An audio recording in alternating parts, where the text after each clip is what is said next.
yo ko baro e victime ol jele ko he alko magisalla la nyinta wala na baro ka be silo la muta abe falen nal nak baro diam nyal fang be falen nal kadu baro fang kuma sifa fande jakal tel ako senegalin ko la strong institution wala be senegal e ko siada nyaaw nya bar senegalin ko membe kala wala keta ako woto gambe nyanda karannale ko senegal tonya ila demokrasi ya buñale aduni ko men wala keke ama fo mansa kunda de yala ama fo ko senegal mansa kunda ni e men fo wala keke wala senegal president na e men fo ako senegalin kolu ila institution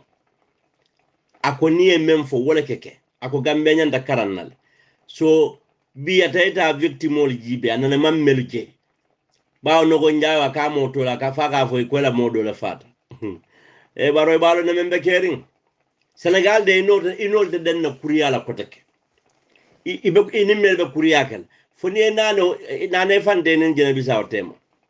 ha ta jena bisaw fango fanamba o fanamba da mutal ko nani melo be resign la fan ha o be la fla resign la ka du imina o fenyo morondo la ka bondije